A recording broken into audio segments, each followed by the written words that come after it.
I recently came across some news that Tony Roma's was continuing to expand internationally.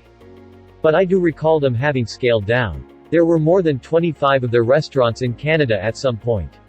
Now, its website displays 11 locations in total for Canada. So, I decided to look into what happened. Let's dive in. Tony Roma's eponymous company opened in 1972 in Miami, Florida. At first, it was a regular steak and hamburger restaurant. But then, one day, the chef decided to add in baby back ribs served with a rib sauce developed by Tony Roma. This proved to be the restaurant's shining moment. Tony Roma's became a symbol of barbecue rib dinners in the US and was growing at a fast pace through word of mouth. To attract a diverse set of customers, it expanded its menu to include items such as seafood, pasta, chicken, and sandwiches.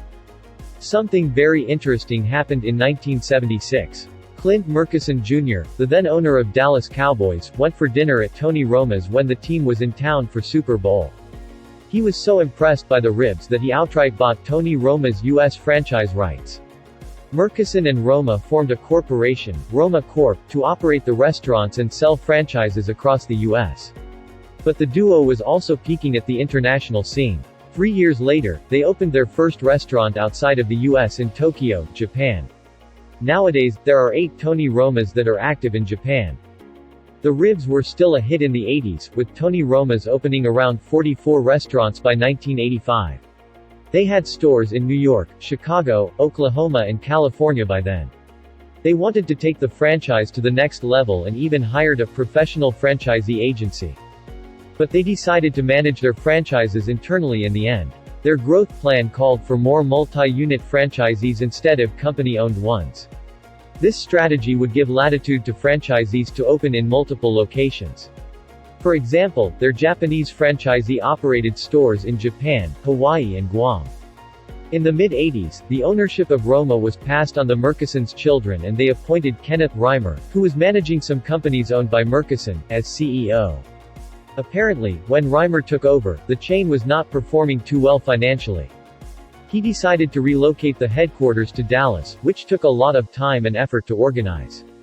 I guess that Tony Roma was not happy about that decision and thus sold his interest to the Murchison family. Although Clint Murchison Jr. was wealthy, he filed for bankruptcy in 1985. A year before, he even sold the Dallas Cowboys for $60 million.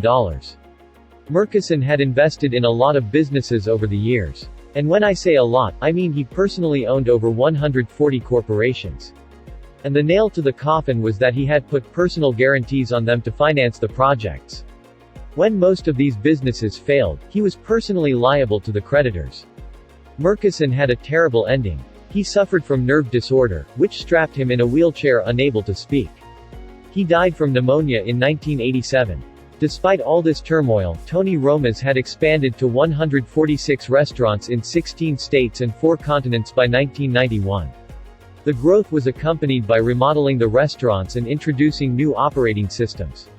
The menu also kept expanding to include fish and salads. At that point in time, the chain was well established. The chain, operating a total of 150 units, was acquired by National Pizza in 1993. National Pizza was Pizza Hut's largest franchisee and it also owned Skipper's, a seafood restaurant chain. Reimer managed to expand the chain across the U.S. and open in high-traffic locations such as near the Universal Studios in Florida, and in Times Square in New York City. Although it was under Reimer's leadership that Tony Roma's grew, National Pizza immediately reshuffled top management, at which point Reimer decided to leave. Due to its now diversified holdings, National Pizza changed its name to NPC International. The remodeling continued in 1996. The new design featured multi-level dining rooms, a lighter color scheme and an exhibition kitchen. The slogan was changed from "A place for ribs" to "Famous for ribs." The core customer base was in the 35 to 54-year-old range and Tony Roma's wanted to diversify the base to attract younger customers. The chain was still aggressive on setting shop overseas, opening units in France, Peru, Spain and Philippines. They even had agreements in place to open up in UK, Germany, Australia and Russia. NPC decided to recapitalize Romacorp in 1998 with Sentinel Capital Partners, which released more than $110 million in cash to NPC. The chain started its rib grill concept in the same year, which gained in popularity, operating more than a dozen in a few years. Rib Grill was part of the marketing effort to attract the younger customer base. Although revenue broke the $100 million mark in 1999, net income fell due to the higher interest expense incurred as part of the recap. We have quite a good picture of what was happening at Romacorp until 2003. I compiled some financials as always to look into the performance. Revenues rose to $135 million by 2001, with the help of the chain's 241 restaurants posting positive same-store sales growth. Then, it all went downhill. Revenues declined to $119 million by 2003 as same-store sales took a hit. I would have loved to see more financials, but Romacorp filed a Form 15 to suspend their duty to report to the public. They were allowed to do that as most of their stock were replaced with debt in their 1998 recap.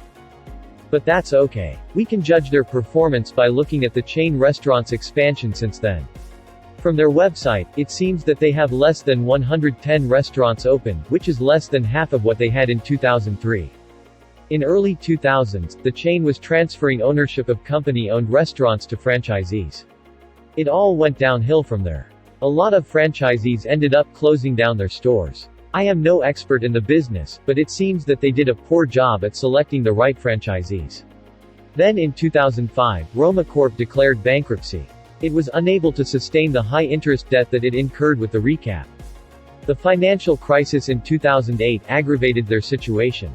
They seem to be working hard to revive the chain. In 2015, they introduced the Fire Grill and Lounge concept in Orlando that had some success.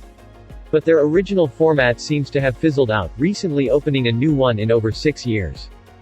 Press releases say that they have new licensing deals all around the world, but I am really not sure how well that will play out. The restaurant landscape is too competitive nowadays. Maybe it can attempt another redesign or introduce new menu items? Or maybe it should focus on the items it sells in supermarkets? As always, let us know what you think.